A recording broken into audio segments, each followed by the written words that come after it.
Welcome back to our channel, where we dive headfirst into today's political and economic decisions shaping not just our financial system but our way of life.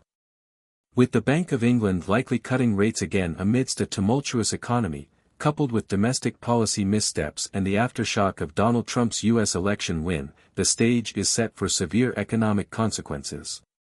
Yes, ladies and gentlemen, what we're seeing is nothing short of a perfect storm.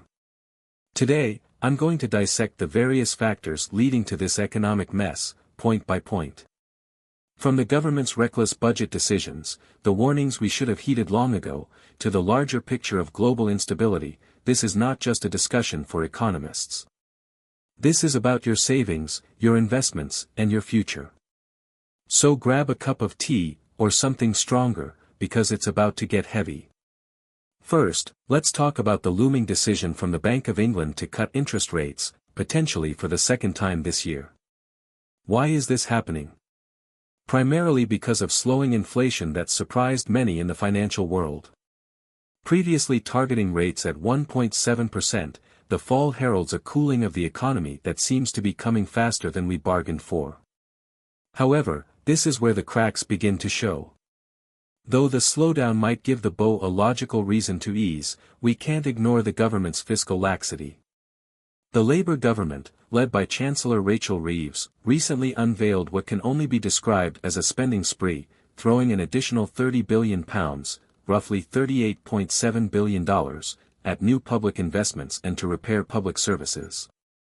While this sounds great on the surface, especially for those fed up with chronic public service underinvestment, it risks igniting an inflationary firestorm down the line. The question we need to be asking is, how on earth can they expect the BOE to control inflation with this kind of fiscal looseness? As the central bank cuts rates to inject liquidity into an already gasping economy, meanwhile, politicians effectively pour jet fuel on inflation risks. This is a classic catch-22. The economy is in desperate need of stimulus, but the government's fiscal aggression is putting inflationary pressure on the system. So, what are we left with? Policy paralysis. For every rate cut from the Bank of England, we'll see the inflationary pressures worsen thanks to reckless budget decisions, but not cutting rates risks deepening the recession altogether. The Chancellor's new budget has massively compounded the problem. After 14 years of Conservative-led austerity, Labour's decision to ramp up borrowing marks one of the biggest fiscal changes in decades. True, public services need investment. But building the economy with the equivalent of fiscal dynamite, especially when inflation is already looming as a threat, seems short-sighted, if not downright reckless. Just look at the data. We already had national debt skyrocketing to unsustainable levels, topping £2.6 trillion by the end of Q3 2024, more than 100% of the UK's GDP. This borrowing means increased government spending, and theoretically more investment in a slow-growth environment, triggering demand-side inflation. And once again, enter the Bank of England, forced into a rock-and-hard-place dilemma. If they proceed with cutting rates, they stimulate the economy short-term, but likely unleash even higher inflation. If they don't, recession looms as consumer and business demand dries up. Policy inconsistency, folks. These are the kinds of puzzles that boil an economist's blood. To make things even worse, we've got the Donald Trump factor. His unexpected victory has sent ripple effects across global markets, again. And here in the UK, the Bank of England will be the first central bank to respond to his win, an event that has vast implications for global trade. What's the main concern here? A potential trade war sparked by Trump's protectionist tendencies, tariffs, and his America First policies that tend to harm multilateral trade relationships. In short, this threatens to turn into a global trade nightmare. And trade wars, ladies and gents, almost inevitably seep into domestic inflation and financial conditions. Remember the US-China debacle during Trump's last tenure? Well, guess what, we might be in for round two. And with UK-EU trade still fragile post-Brexit, Trump's aggressive protectionist moves could be devastating, potentially cutting us off from markets where we desperately need demand. Rising bond yields as markets digest the potential consequences are another underreported factor. These higher yields make borrowing increasingly expensive for corporations and make households cautious, weighing down the real economy. You feel the slowdown in consumer demand and firms buckle, cutting jobs or investments. Now the numbers don't lie, right? If you want real insight into how chaotic this situation is, just look at the outlook from economists and traders.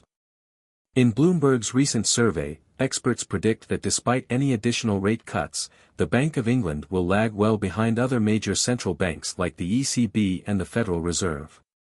That's 3 cuts or fewer between now and the end of 2025, considerably fewer than market expectations for other central banks. Why does this matter? We've gotten so far behind the curve here that every rate cut masks deeper structural problems within the economy. Sure, traders are betting on a slowdown in rate reductions, but the underlying economic malaise can't be patched with incremental cuts to a shrinking benchmark rate. At best, you're looking at temporary relief before the next fiscal blowout hits harder. Consider how rising bond yields in the UK, alongside Trump-related global turmoil, will make it even harder to ease financial conditions. Already, the mere rumor of trade tariffs and conflicts are sending shockwaves through global bond markets. If sustained, higher bond yields mean tighter financial conditions for households and businesses alike. From mortgages rising to companies struggling to refinance debt, a tightening bond market while facing potential trade wars is a recipe for long-term recessionary drag. To viewers, financial professionals, investors, and the general public, this is your reality check. For everyday people, think about what sustained consumer price inflation, alongside a slow-responding Bank of England, does to your wages, savings, and purchasing power. With UK inflation rates potentially veering back up in 2024 thanks to the ludicrous fiscal policies, your pounds will soon buy you a whole lot less.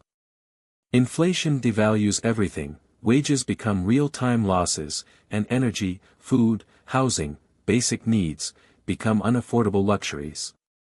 For asset managers, businesses, and those who deal with financial instruments, your portfolios are about to get much rockier.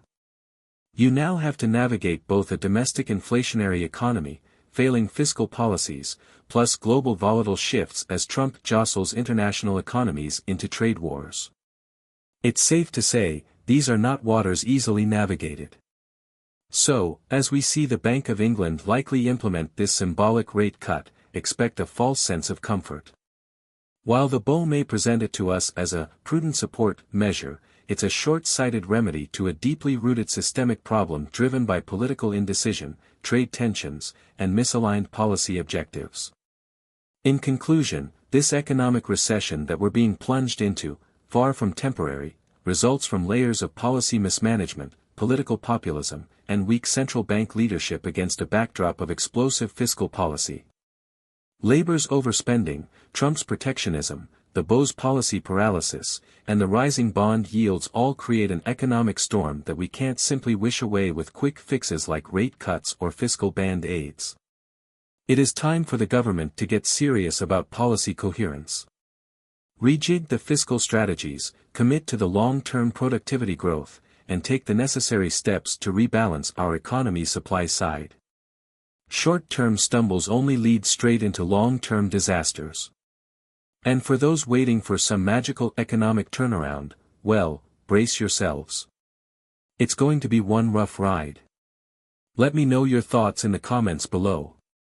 Is the Bank of England right to cut rates again, or are we digging ourselves deeper into the pit? Make sure to like, share, and subscribe for more commentary on the biggest economic issues shaping our world. Until next time, stay critically minded.